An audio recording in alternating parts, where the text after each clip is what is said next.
Shalom, holy brothers and sisters. This week's Parsha is Ha'azinu, and Ha'azinu means listen up. We're right before Rosh Hashanah, and Moshe Rabbeinu is leading the people into the land of Israel. Of course, he doesn't get to actually go into the land of Israel. Joshua is taking over. Moshe gets to see Israel from a mountain, but he doesn't get to go into the land.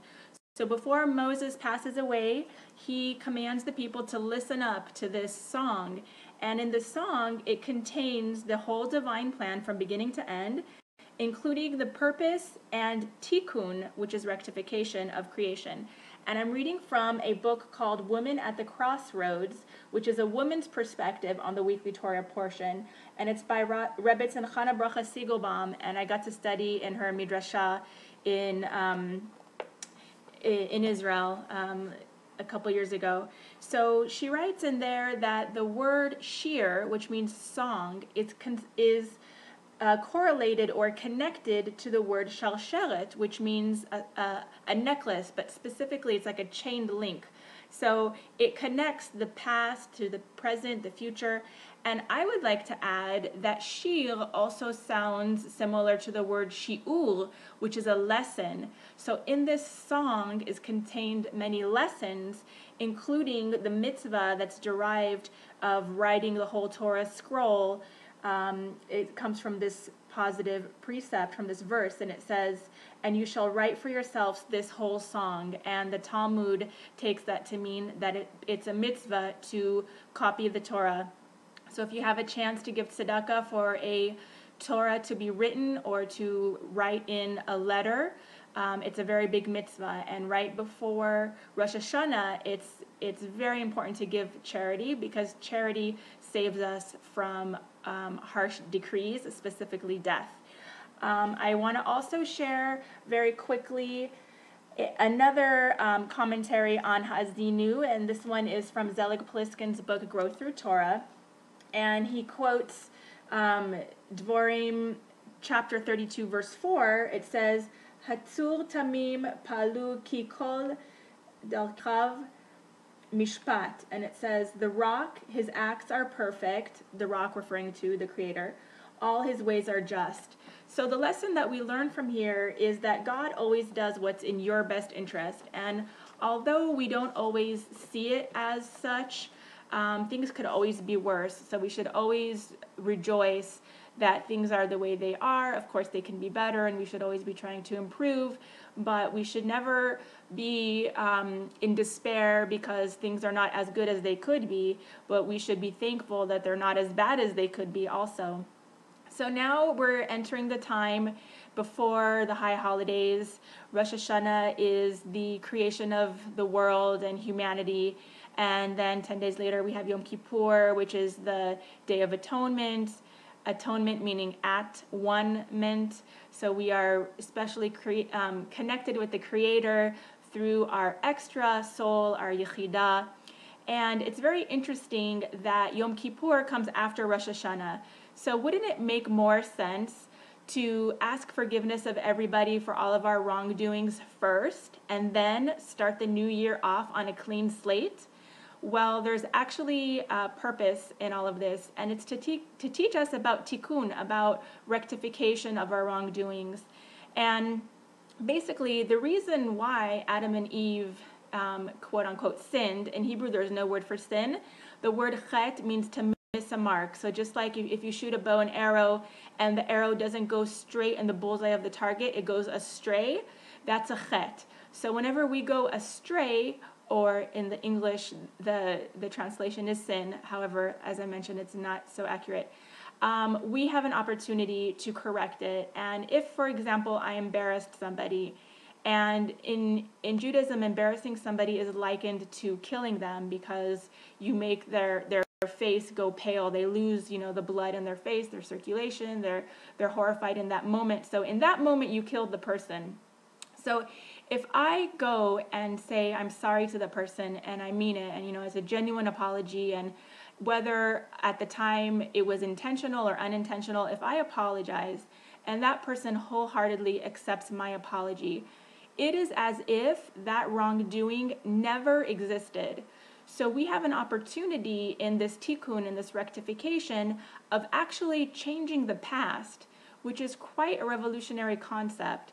So if somebody does not accept our apology, it's up to us to ask them for forgiveness up to 3 times. And if they still don't forgive you after the 3rd time, then the quote-unquote sin is on them because you did your best.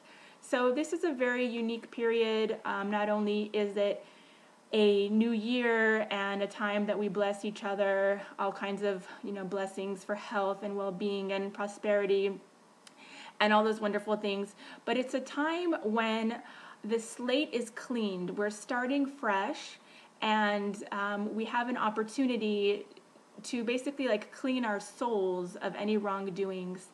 So I want to bless everyone that this Shabbat after Rosh Hashanah, that it's meaningful and beautiful, and that they really get forgiveness from everyone that they have harmed, whether knowingly or unknowingly, and that they work on themselves for improving their qualities and traits and connecting closer to God in the coming year, and really using it as an opportunity for personal growth and transformation.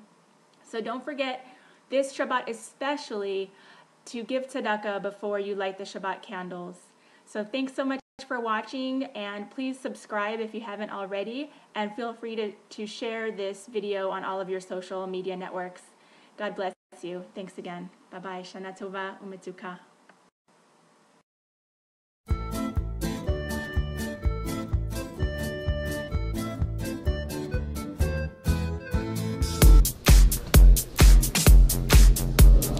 So what you gonna do for Rosh Hashanah? Look, I'm all for New Year's parties, but the Jewish New Year, I mean, it's just gonna be a bunch of guys praying, right?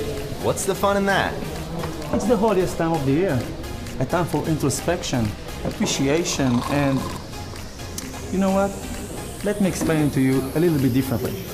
Guys, let's go!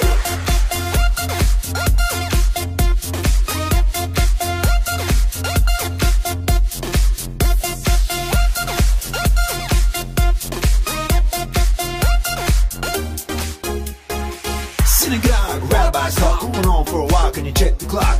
Can I stop or lost my spot? Do you know the place? Quiet in the slot. Why am we drink with family now? Good deeds to do, good for the soul. Fish head, rams on show for blow. Give me some money, appeal for the dough.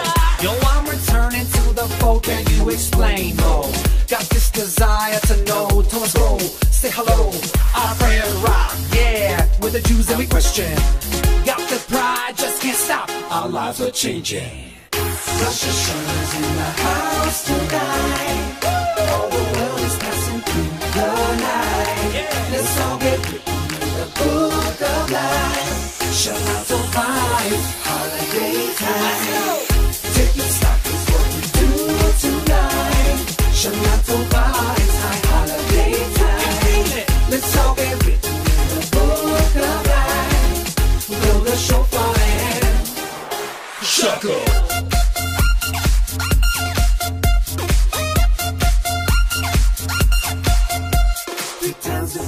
Shuckling, shuckling, shuckling. Shofar blast all across the world. We're gonna do this task. Apples and honey, feeling glad. Now stop, now never get mad. Feeling the kiddish cup, my friends around. Books are opened up, the hollers round. All our history, we see it now. Now please hear our plea. We're praying now. Stand up, sit down. Pass the prayer books around. Stand up, sit down. Pass the prayer books around. Pass the prayer books around. Pass the prayer books around. Rosh Hashanah's in the house tonight. All the world is passing through the night. Let's all get written in the book of life. Shabbat Tov, holiday time. Take your stock, is what we do tonight. Shabbat Tov, high holiday time. Let's all get written in the book of life. Blow the shofar and shuckle. Every day I'm shuckling.